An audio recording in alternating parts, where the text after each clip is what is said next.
Bem-vindos à Jornada Talks. Jornada Talks é onde líderes se encontram para conversar de carreira e negócios. E hoje eu vou falar de um tema que é governança e compliance. E, teoricamente, ou a imagem que se tem de governança e compliance, que apesar de essencial, é coisa de empresa muito grande. Por isso que hoje eu vou conversar com a Mônica. A Mônica é especialista em governança e compliance. Mônica, muito obrigado por esse bate-papo que a gente vai fazer. E para a gente já começar, governança e compliance. Compliance, primeiro, o que é? E isso é coisa de empresa muito grande mesmo? Então, antes de mais nada, obrigada pelo convite. Estou muito feliz de estar aqui hoje com você, conversando sobre esse assunto que, né, para mim Você é apaixonada, eu sou apaixonada, por isso. Brilha os meus olhos, mas enfim. Não, na verdade, o que acontece? Governança e compliance toda empresa tem. Ela pode ser bem melhor organizada, menos organizada, mas toda empresa tem, porque ela precisa de... Primeiro, quando a gente fala em governança, a gente está falando de quem governa a empresa, quem cuida da empresa, como que ela está organizada, como ela está estruturada. Qualquer empresa tem que ter um mínimo de estrutura, né? O que acontece, que é muito comum, é o empresário não pensar muito nessa estrutura, entrar no piloto automático. Então ele vai ter uma estrutura, mas que muitas vezes está meio capenga, não está funcionando, né? E tem algumas coisas que a gente trabalha para deixar essa estrutura mais robusta, né? Funcionando melhor. O compliance, eu sempre falo que é um pedacinho da governança, na verdade, porque quando a gente fala de compliance, a gente está falando de conformidade. Conformidade em relação à legislação de uma forma geral, e também com uma coisa específica que muita gente usa como sinônimo, né? Compliance com integridade, com programa de integridade. Na verdade, compliance é conformidade, e a integridade, o programa de integridade é um pedacinho do compliance. Então, uma coisa vai puxando a outra no final das contas, né?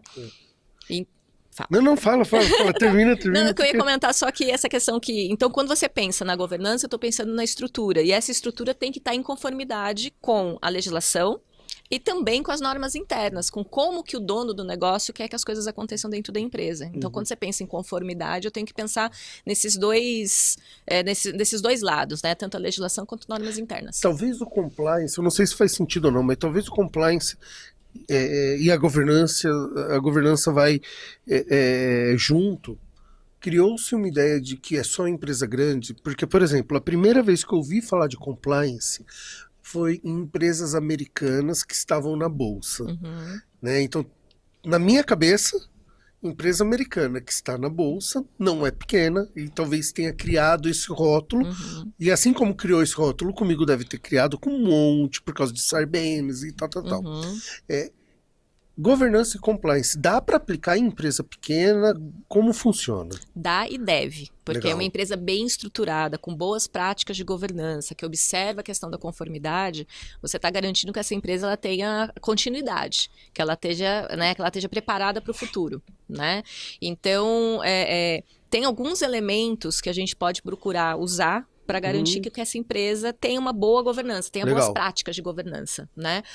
Quando a gente fala essa questão da governança, estou falando de estrutura e estou falando de alinhamento de interesses, né? A governança busca muito essa questão do alinhamento. Então, e aí eu divido em 3 partes, são 3 níveis de alinhamento que a gente tem que buscar, tá? Primeiro, alinhamento entre os sócios. Então, se uma empresa tem mais de um sócio, esses sócios têm que estar falando a mesma língua, eles têm que ter tá seguindo o mesmo caminho. Então, algumas coisas que a gente usa, né, de boa prática que a gente fala, primeiro, estruturar muito bem um contrato social dessa empresa. Legal. Não é, eu falo assim, nada contra contadores, mas não é fazer o contrato de qualquer jeito só para abrir, só para ter CNPJ, sabe? O contador faz um contratinho, vai lá na junta, registra, vai no CNPJ depois e tá tudo certo. Tudo bem, funciona. Só que, se você está preocupado com uma boa governança, a gente tem que ter um pouquinho mais de atenção nesse contrato social, que às vezes o contador não consegue ter essa visão. Porque às vezes o contador não entende do negócio nem dos interesses dos sócios. Exato. Ele vai naquilo que é automático, padrão, que você pega na internet, modelão, né? E às vezes não é... No primeiro momento pode servir, mas se você está pensando em continuidade, se você está pensando em futuro, eu preciso, por exemplo, estabelecer regras de sucessão dentro da empresa. O que acontece se um sócio venha a falecer? Isso é a única certeza que a gente tem na vida, é que a gente vai morrer. Então, se esse sócio vai falecer, o que acontece com a empresa? Como que vai, os herdeiros vão entrar, não vão entrar? Como é que eu vou pagar? Não vai entrar? Ótimo, então eu vou pagar. Você coloca no contrato ou no estatuto? Porque isso pode ser Contrato e estatuto é a mesma coisa. Ah, tá bom. Tá? É o documento que vai criar a empresa, que vai regular, justamente, começa a regular essa relação dos sócios, tá? Que normalmente a gente usa a palavra, a expressão contrato para sociedade limitada e estatuto para sociedade aberta ou associações, fundação, a gente usa estatuto, mas é a mesma coisa. É a mesma coisa. Então, nesse contrato ou no estatuto, a gente tem que prever como que vai funcionar essa sociedade, alinhar os interesses. Então, como é que isso, uma questão da associação é importante, mas além disso, né, como que vão ser tomadas as decisões entre os sócios? Às vezes você tem um sócio majoritário, sócio minoritário, mas não é porque a pessoa é minoritária que ela não tem que... Você não vai ignorar aquilo que ela tem, os interesses dela dentro da organização. E se for ignorar, tem que estar combinado desde o começo. Desde o também. início. Não, se é sócio minoritário, não apita nada. Tá bom, tá no contrato, joia, foi o combinado. Então vamos respeitar e vamos seguir o combinado. Eu costumo falar que tem a frase, né, que é o combinado nunca sai caro, né? Eu falo que o combinado formalizado não sai caro. Então você tem que ter isso escrito, você tem que ter isso, né? Tanto para valer melhor entre as pessoas, entre eles, porque eu posso entender, a gente pode ter aqui uma conversa, fazer um combinado, mas eu entendo de uma forma, você entende de outra.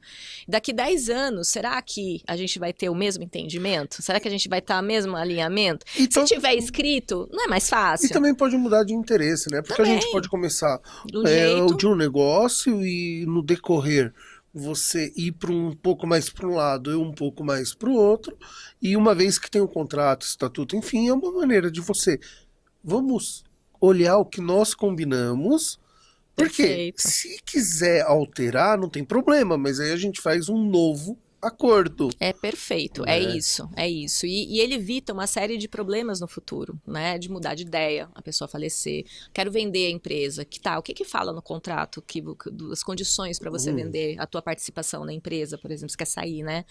O sócio quer sair da empresa, qual é a condição para ele sair da empresa? Então, tudo isso a gente regula no contrato ou no estatuto social. Tem algumas questões que são mais... E o que acontece? O contrato e estatuto ele vai ser publicado na junta comercial. A gente tendo o nome da empresa, a gente hoje tem acesso a qualquer contrato social. Agora, tem alguns assuntos que são dos sócios, tem o interesse dos sócios individualmente, né? Então a gente tem um outro instrumento que é o acordo de sócios. Nesse acordo de sócios, eu posso estabelecer alguns outros detalhes, que é aquilo que eu não tratei no estatuto, mas que eu preciso tratar de alguma forma entre os sócios. Então eu posso criar um acordo de sócios para regular qualquer coisa. Acordo de sócios eu posso colocar o que eu quiser. Posso levar para registro ou não, mas normalmente, o mais comum em empresas fechadas, a gente não leva para registro, porque são coisas mais... a gente não quer colocar em público. São confidenciais. Exato, é confidencial entre os sócios, você acaba não publicando. Mas se você pegar uma companhia aberta, as grandes que você falou, quando a companhia é aberta, o acordo de sócios em geral também é aberto. Quando não se cumpre o acordo de sócio, isso é um caminho para se fazer o distrato da sociedade? É um caminho para se fazer. Só que, nesse caso, para facilitar essa disputa, vamos dizer assim, para encerrar a empresa, o ideal seria que ele estivesse registrado. Tá bom. Tá? Mas depende de cada caso, de cada situação, de cada elemento que tiver dentro desse acordo. Tá? Então, esses são 2 instrumentos que a gente usa bastante para alinhar os interesses dos sócios. Legal. Tá? Quando a gente fala também, aí o segundo elemento é a gestão. Eu preciso alinhar com a gestão, né? Como que essa gestão vai operar, como essa gestão vai trabalhar. Então, os sócios, eles também têm que garantir esse alinhamento com a gestão. Tá bom. Tá? Então, eu tenho que, por exemplo, alguns elementos que a gente usa, né, no dia a dia aqui no nosso trabalho, inclusive. A gente faz mapeamento de processos e definição de controles internos, porque nisso a gente vai estar estabelecendo melhor quais são as responsabilidades de cada gestor. E a gente pode trabalhar com definição de políticas. Então, vou fazer uma política de contas a pagar, por exemplo. Então, eu vou regular como que não vai além do processo. Que cuidados que devem ser tomados para fazer o pagamento de conta, por exemplo, dentro de um financeiro. Estou comentando uma coisa bem básica, que toda empresa tem. Ou deveria ter. Né? O que acontece muito é que, assim, toda empresa começa pequenininha, em algum momento ela começa a crescer, e aí quem é empreendedor começa a virar empresário. Então, ele começa a contratar pessoas para ajudar ele no dia a dia da operação. Então, quando a empresa começa, essa política ela é expressa verbalmente. É o mais comum. Então, o dono do negócio fala, eu preciso que você faça assim, assim, assado, toma tal cuidado, é assim que é tal, você vai tomar algum tipo de crédito, vai ceder algum crédito, vai fazer o pagamento, vai fazer... O cliente vai poder fazer o parcelamento de uma compra, por exemplo. Qual é a condição para esse parcelamento? Né? Quando que eu faço dessa forma? Quando eu faço... Isso é política, né? E normalmente o dono do negócio fala de boca. Só que a empresa começa a crescer. A pessoa que era um financeiro, de repente já tem mais 5 pessoas trabalhando junto com ele. E aí ele sai. E como é que você passa todas as informações que você precisa? Como é que aquele funcionário que vai ficar, que você já não, o dono do negócio já não tem mais contato, vai passar as orientações que ele precisa para aquela pessoa? Então a gente usa a política para isso. Tá? Para a gente estar tendo essa orientação. Esses são alguns elementos, tem muitos outros. Plano estratégico tem a ver com governança corporativa, você ter definição de missão, visão, valor, tem a ver com governança, porque é a partir disso que você vai começar a estruturação do seu negócio de fato, que você vai criar as políticas, né? Definição de indicadores. Quando você fala de governança, acaba tendo um caminho muito próximo de governança e sistema de gestão da qualidade. Sim. Existe alguma diferença na prática? Ou, teoricamente, uma empresa que tiver um bom sistema de gestão da qualidade tem, consequentemente, uma boa governança? Olha, na parte de gestão, você ter um bom sistema de qualidade, quando a gente está falando de alinhamento de gestão, é bem interessante, porque acaba facilitando esse alinhamento. Sim. Porque você tem o sistema de qualidade, você já está definindo como que deve funcionar as coisas. Então, eu entendo que sim, você tem um bom sistema de qualidade, é um passo importante para você ter uma boa governança. Mas não é necessário você ter um sistema de qualidade. Tá? Então, porque normalmente quando a gente fala de sistema de qualidade, eu estou pensando num investimento grande, que muita empresa que a gente está até colocando, né? Toda empresa precisa ter governança, boas práticas de governança, mas toda empresa precisa ter um sistema de qualidade certificado? Não necessariamente. Vai depender muito do mercado. Vai depender, dela. Exatamente, vai depender. Então, você ter um sistema de qualidade é um caminho, mas não é necessariamente necessário, né? Não vai ser preciso toda vez. Você pode ter uma boa governança sem ter um sistema de qualidade. Uma coisa que você está falando eu estou pensando aqui, né? Porque assim, toda vez que eu vou falar com um gestor, eu sempre falo assim, tenta vender a sua ideia de forma que fique clara qual é o valor que agrega. Né? Porque senão é só uma ideia. Ou senão é só um requisito. Quando você faz uma comparação de empresa com governança e compliance, com outra que não tem, qual o principal valor que você enxerga que agrega na que tem? Do meu ponto de vista, é a empresa funcionar independentemente do fundador. Legal. Ou independentemente de quem naquele momento é o sócio majoritário ou quem manda na empresa. Porque ela está bem estruturada, todo mundo sabe o que deve fazer. Isso é que dá valor para a empresa. Você não depende de uma pessoa. Isso. Agora, você não depende de uma pessoa, então aí vem um outro tema. Porque se não depende, significa que provavelmente é uma empresa que tem mais de um funcionário. Porque quando tiver um só, talvez... Você vai ter uma governança, mas ela vai ter menos estrutura. Porque vai ser muito personalizada. Muito Exato. Exato. A partir de quantos funcionários que você percebe que uma empresa já começa a demandar uma estrutura de governança e compliance? Depende muito de cada empresa, depende muito de cada empresário. Porque ele pode ter, às vezes, 3 funcionários e ele já não sabe muito bem o que esses 3 funcionários estão fazendo. Então, eu acho que depende muito de quanto que esse empreendedor, esse empresário, ele sabe o que está acontecendo dentro da empresa. Tá bom. Então, porque a questão a governança vai orientar, garantir esse alinhamento, né, de como as coisas devem funcionar, dos interesses de todo mundo. Então, se o empresário, ele sabe o que de fato está acontecendo, para aquele momento tá ótimo. Legal. Ele, em princípio, ele tem a própria governança. Ela não está formalizada, mas ele tem a governança. Mas se ele começa a perder o controle, se ele começa a não saber o que as pessoas estão fazendo, já precisa formalizar. Entende? Entendi. É nesse sentido que eu entendo. Então, não é assim, a partir de 5 funcionários. Talvez seja 5, talvez seja 10, vai depender do perfil, inclusive, do empreendedor. Mas uma coisa que é importante, se ele está pensando no futuro, no negócio que a gente fala muito sustentabilidade, né? Aqui eu tô falando sustentabilidade corporativa. Então, você está pensando no futuro da empresa, ele precisa, às vezes com 2 funcionários, ele já precisa começar uma estrutura. Porque é o que eu falei, e se ele resolve sair daquele negócio? Ele resolve vender o negócio? É a perpetuidade, né? Exato, então... por menor que seja a empresa, um mínimo de estrutura e organização formal que eu tô colocando é importante porque você está atribuindo valor. Você perguntou do valor. É que eu falo, funciona independentemente daquela pessoa. Você sabe, né? Você falou de sustentabilidade e aí um ponto que é importante. Sustentabilidade não é só questão de meio ambiente, ecológico e tal. Sustentabilidade a origem do termo vem de durabilidade. Então é tudo aquilo que você pode fazer para gerar um produto, serviço ou empresa que dure mais tempo, né? Então, quando você fala sustentabilidade corporativa, tem tudo a ver com perpetuidade, sim, durabilidade com do seu negócio. Futuro, continuidade do negócio. Perfeito, perfeito. É isso. Um ponto que eu acho sempre muito interessante e para o brasileiro eu acho que é um ponto, uma particularidade, porque muitas pessoas começam a empreender no Brasil, no Brasil é o que eu tenho mais contato, mas eu imagino que seja algo bem característico daqui.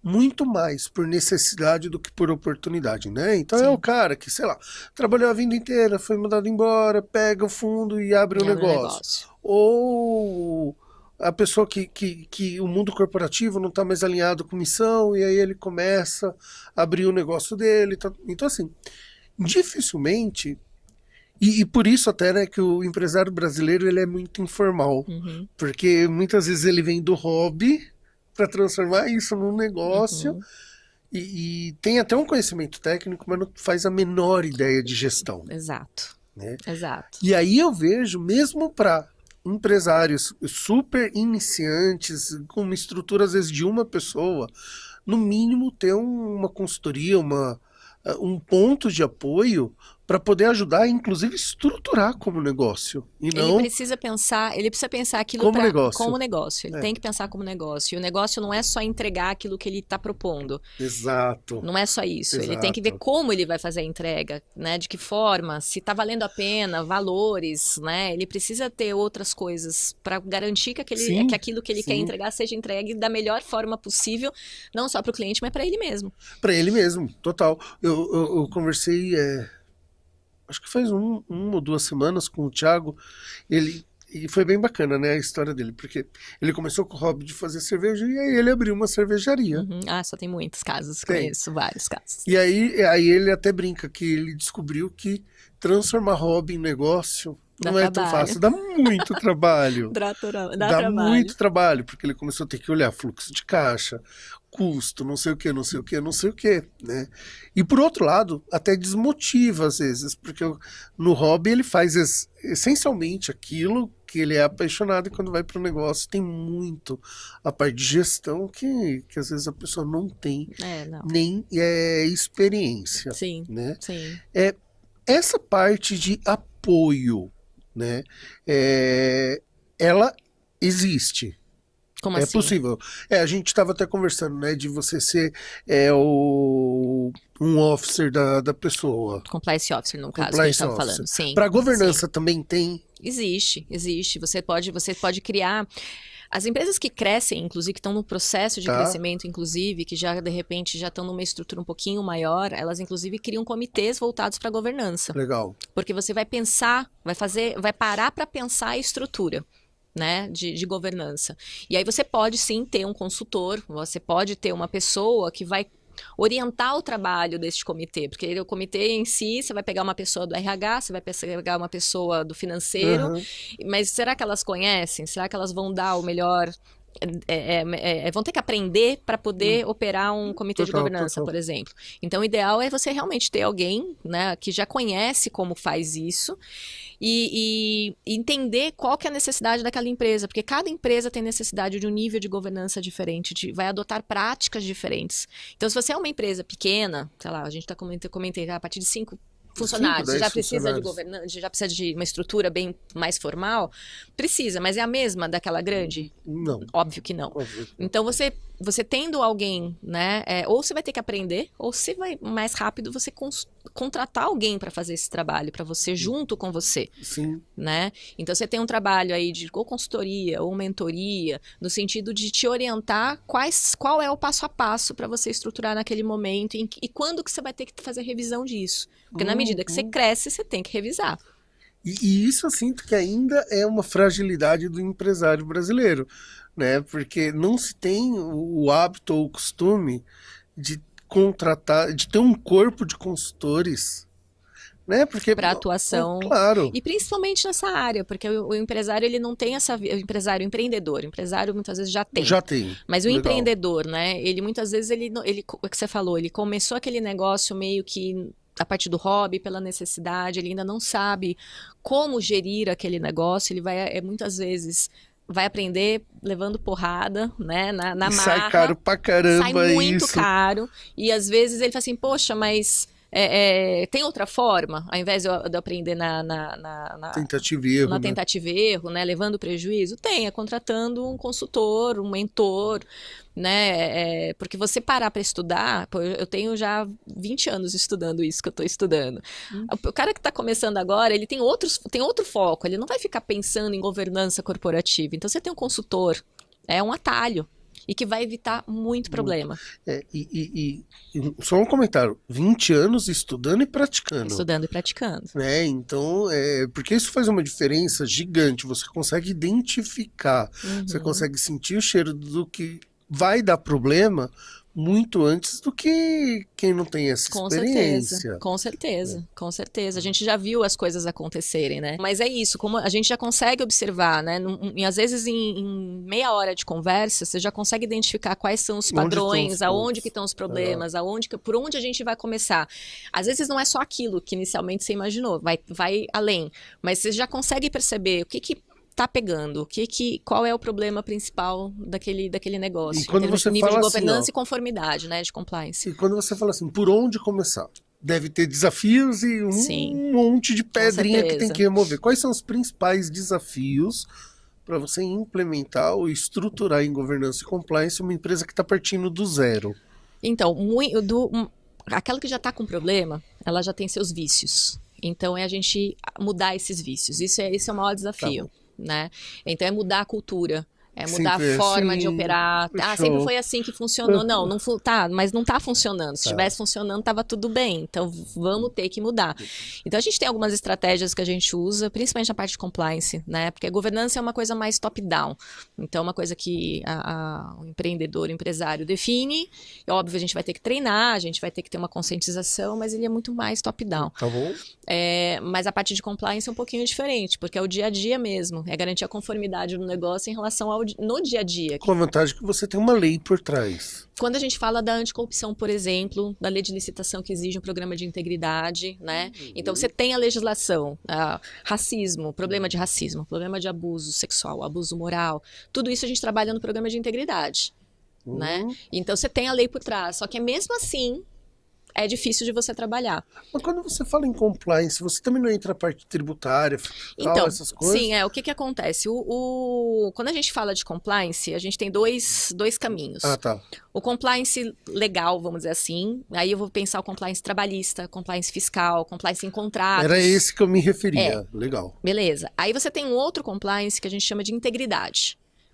Tá bom. Que é o programa de integridade. O que forma esse programa de integridade em geral, né? A gente começa com a definição de um código de ética e conduta, a gente vai ter um canal de denúncia para todas aquelas atividades que estão no código de ética que não devem acontecer. Se acontecer, tem a denúncia, né? Pode ter a denúncia, você vai fazer investigação, você vai acompanhar aquilo. Você tem muito treinamento para conscientização. E você também tem cuidado, quando fala de programa de integridade, que é a consequência. Então, se alguém fez alguma coisa que não devia, tem que ter a consequência prevista dentro do código de ética aplicada. Tem que estar previsto. Tem que estar previsto. Até pensando também na legislação trabalhista. Um ponto muito, que para mim me chama atenção. Boa parte do que a gente está falando, tirando essa parte legal, tal, é mudança de cultura. Sim. né? E por mais que tenha esse top-down, mudança de cultura não difícil. é um negócio simples, né? Eu ia chegar nisso. Você começa pelo exemplo. Não adianta nada Exato. você falar que tem que fazer de um jeito, você faz diferente. Exato. Você começa pelo exemplo. Você faz muito treinamento para conscientização. Quando você fala de compliance, é muito treinamento um atrás do outro para de verdade colocar aquilo, conscientizar que aquilo lá é importante. E por que você não pode fazer abuso moral com seus funcionários? Qual que é a importância disso? Aí tem só mais uma coisa que eu preciso falar que a gente ainda não falou que é importante, mas a gente já volta nisso. E a questão da consequência, porque o ser humano ele precisa ter consequência dos atos, né, daquilo que ele faz errado. Claro. Porque aquele que de repente praticou uma coisa errada, sofreu essa consequência, vai servir de exemplo também para os outros. Claro, não, faz todo sentido. Isso ajuda a mudar a cultura. Isso ajuda. Você ia comentar o quê? Que você falou, tem mais uma coisa tem uma coisa que agora eu lembrei. Que eu vou esquecer também. Na verdade é o seguinte, quando a gente lá no comecinho, a gente estava falando, eu comentei que a governança cuida de três coisas, eu só falei de duas, a sociedade e gestão. Legal. Tem um outro alinhamento que é importante, que é das partes interessadas. E aí tem a ver um pouco com o que a gente está falando agora desse alinhamento, né? Quando a gente fala de partes interessadas, eu estou falando, os stakeholders, né? Que tem um pessoal que gosta de falar bonito, né? Eu estou falando que a empresa, óbvio que ela tem que buscar lucro, é o foco dela, realizar aquela atividade para buscar lucro em favor dos sócios, mas ela não pode esquecer que ela tem que melhorar o relacionamento dela em relação aos seus funcionários, aos seus clientes, aos seus fornecedores, à sociedade como um todo, sociedade civil como um todo. Então, é o terceiro nível de alinhamento que a gente tem que observar na governança. Então, não é só pensar sociedade e gestão. É também como que eu integro o entorno. No entorno, nas partes interessadas, que são as pessoas com quem a empresa se relaciona. Para quem quer implementar, quais são os 3 primeiros passos que você fala? Começa por aqui porque é essencial. O primeiro, obviamente, é contratar alguém que saiba. Seria o ideal, né? Porque ela já vai te ajudar bem nesse passo a passo. Então, os 2 próximos passos. A gente precisa avaliar muito bem, entender o que é o negócio, em que pé está o negócio, que problemas ele já tem, que eventualmente que problemas que ele já tem e que poderiam, né, as boas práticas que eu comentei, essas que eu comentei e outras que a gente pode adotar, podem resolver esses problemas. E no último nível a gente pensar o que eu posso evitar. Tipo, que problemas eu posso vir a ter e não quero ter. Então, na verdade, eu falo que a base, eu trabalho muito com gestão de risco, né? Então, a base, inclusive de implementação de governança de compliance, na minha visão vamos fazer uma análise de risco. Quais são os riscos que você tem em termos de sociedade? Quais são os riscos que você tem em termos de gestão de uma forma geral? Que problemas que você já tem ou que vai vir a ter, esses são os nossos riscos. E quais são os riscos no nível de compliance, né? De conformidade. E aí, a partir desse diagnóstico de riscos, você vai definir qual o tratamento que você vai dar. Vou mexer no contrato social? Vou fazer um acordo de sócios? Vou definir políticas? Em que níveis eu vou definir essa política? Vou fazer um mapeamento de processos? Vou criar mais controles? Sim. Então, eu acho que tudo depende desse diagnóstico inicial que eu penso como risco. Eu uso a questão da gestão de risco para iniciar esse trabalho. Acho que é isso. Esse passo a passo é isso. Definir quais são os problemas, riscos. Né? E a partir daí, quais são as soluções que eu posso adotar para mitigar isso. Muito legal. Mônica, queria te agradecer muito, porque assim, é um dos objetivos que eu tenho com esse projeto é desmistificar algumas coisas que isso só é válido para empresa grande, ou isso só é válido quando a gente fala de carreira para grandes executivos, né? Então por isso que eu estou convidando várias pessoas que têm esse rótulo de isso é coisa de empresa grande, sabe, para já colocar desde o início, porque eu acho que facilita muito. Então primeiro, muito, muito obrigado de ter topado fazer esse bate-papo, né? Para mim é sempre um baita prazer a gente conversar e eu aprendo sempre um bocado. Então, muito obrigado mesmo. Viu? Eu que agradeço demais poder até compartilhar esse conhecimento aqui um pouquinho com quem está assistindo a gente, né? E, enfim, estou aí à tua disposição e à disposição de quem quiser falar um pouquinho sobre esse assunto.